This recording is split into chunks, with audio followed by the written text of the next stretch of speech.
Let's work on today's lead code problem. It is lead code number 907, sum of subarray minimums. Let us see what the problem is all about. Subarray minimum is the minimum element of a subarray. The array has to be contiguous. Given an array, find all of its subarray minimums and return their sums. This means we have to find all the subarrays of a given array and those subarrays which are contiguous. So in a subarray, every element has to be right next to each other. We cannot pick one element from this side and two elements from the other side. They need to be contiguous from the array itself. So we'll find these subarray minimums and then sum all of them, and that would be the answer that we want to return here. Let us take an example. So 3, 1, 2, 5, 4 is the given array here, and we need to find all of its subarray first to understand what the subarray minimum is going to be. So let us see. I have picked 3 here. So these are all the subarrays that start at 3 because the subarrays are going to be contiguous. So 3 and then 3, 1, 3, 1, 2, 3, 1, 2, 5, 3, 1, 2, 5, 4. These are going to be subarrays that start at 3. Then we can do the same for 1, then for 2, then for 5, and then in the end for 4, this one. Or if we take it row wise, these are the subarrays that are ending at a particular element. So for example, subarrays which are ending at 3, subarrays which are ending at 1, subarrays which are ending at 2, and then subarrays which are ending at 5, and then finally subarrays which are ending at 4. So for all of these subarrays, we find their minimums. So in this subarray, 3 is the only element, so 3 is obviously going to be the minimum as well. Then in these two subarrays, 1 is the minimum element. So we take 1 from both of them and we add them together. Then in the third row, we have 1, 1, and then 2. So we add all of them together. And in this manner, we go all the way from the beginning to the end. And whatever the result is for each of the rows, we add them together to find 30 as our answer here. Do you notice any pattern in this table that we have created? If you look closely, you might see a pattern. Let us see again. So for example, let us look at the last row, which is ending at 4, all the subarrays which are ending at 4. So you will see that in the result column, here we have written 1 plus 1 plus 2, and here it is 1 plus 1 plus 2 plus 4 plus 4. So 1 plus 1 plus 2 might be coming from here, and then 4 plus 4 is the additional bit. So there is probably some relation between these two rows. Let us try to understand what that relation is all about. So we are considering the subarrays which are ending at a particular number, and these are the subarrays which are ending at 4, these are the subarrays which are ending at 5, and these are the subarrays which are ending at 2. So if we see all of these subarrays in series, what is the number that is less than 4 in this series? The previous less. So we look at the array again, 4. So what is the previous less amount? 4 has 2 as its previous less. Similarly for 5, it is 2 again. For 2, it is 1, the previous less. And then for 1, 3 is obviously a bigger amount. So we can say that the previous less is somewhere here at -1, and we could consider it as 0. That's the reason that we have written -1 and 0 here. So by the way, this row corresponds to subarrays which are ending at nothing. So this is null set here. Back to our example. We are looking at 4 and 2. 2 is the previous less amount of 4. This means the result which we are getting, which we are seeing here, is contributed by all the subarrays until 2. But what about the subarrays which are added after 2 and before 4 and including 4?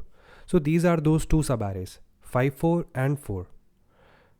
And because we know that the previous less amount before 4 is 2, all the subarrays which are added after 2, for them 4 is going to be the minimum amount. So see, 5, 4 and 4, for both of them 4 is the minimum amount. That is the reason that we have added 1 plus 1 plus 2 and then 4 2 times. So this 4 is corresponding to array which is corresponding to this row and this row. So 4 plus 4. So if you understand this, then we can proceed further and we can probably deduce a formula as well. So result of 4 is equal to result of 2 plus 4 minus 2. Where is that coming from?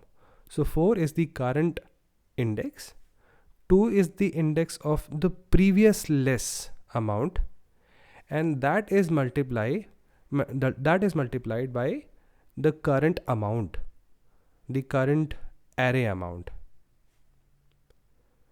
Let's generalize this. So for any element I, we define result of I as result of index of the previous less or equal element. Yeah, so it is not just less element, it is less or equal, plus I minus index of previous less or equal element. So in the previous case it was 4 here and 2. Yeah, so it was 4 here and 2 here, and that will be multiplied by the current element's value. So as you can see, this amount is result from the previous minimum, while this amount is going to be additional subarrays ending at I, where ARR of I is minimum. For getting the previous less or equal element, we can use a method of monotonic stack. So monotonic stack is a special kind of stack where all the elements are in non-decreasing order.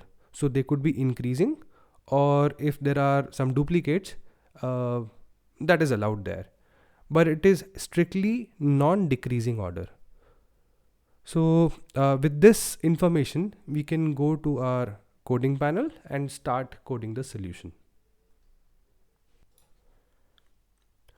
So for working on the solution, we are essentially going to need a list of previous less indexes for every index in the array. So first of all, I'm going to create a previous less array, and the length of this array is going to be same as array.length, and initially I'll fill it as -1. This means for every element the default previous less index is going to be -1. Then after that, we should also initialize a result array. Result array is going to contain the result for every subarray that is ending at ith index.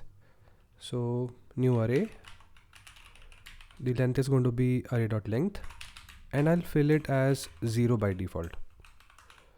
In the end, whatever the total sum of result array is going to be, that will be our answer. Now let us create a stack. This stack is going to be that monotonic stack that I just talked about. So using monotonic stack, we are going to calculate the previous less elements. So for that, we'll need to run a loop through all the elements of the array. Then we'll have a while loop inside, and while loop will run as long as the stack has something. That is condition number 1. And what do we want to find here? We want to find the element which is less than the element that is at the top of our stack. So ARR, and inside of it stack of length -1. So if that is greater than ARR I, so this is our condition, we pop the stack. So we keep popping it until the element at the top of the stack is greater than ARR of I, that is the current element. So if we have popped everything, then what would we be left with? That element is going to be either equal to ARR of I or less than ARR of I. So right after it, we check whether the stack has got some element left. So if the stack has some element, this means this is the condition that finally broke this while loop. So that means we have our previous less element here, and that is stack top. And now at this point we add the current element, the current index to the stack. So finally, when this whole for loop is going to be over, we would have a list of previous less elements, and because by default we are initializing them by -1, those elements which don't have a previous less elements, which are already at their minimum at their index level, they will have -1 as the previous less index. Now what is left is to run a for loop across the length of the array again. So I is equal to 0, I less than ARR of length, and I plus plus. And now from the formula that I showed you in the previous section, it's time to get it in action. So result of I is going to be result of the previous less index. So result of previous less index of I, and let's say that this previous less index is going to be -1, then this will be undefined, so I'll initialize it as 0. That will have so this is the first part, and then we add array index and then minus previous less index, that is here, and that will be multiplied by the current value of the array. Yeah, and then finally we'll be returning the total of this result array. So result dot, I'll just use simply a reduce method on this, a comma b, and that will return a plus b, and that should contain our answer. Let us try and run it. Okay, so there is some typo. Yeah, this is looking good. Let's try for example test cases. Seems to be working fine. Let's submit it. All right, it is not working. Why? Okay, so probably because we haven't added mod here. So it is written in the question that there could be large answers, so the answer should be modulo of 10 raised to power n plus 7.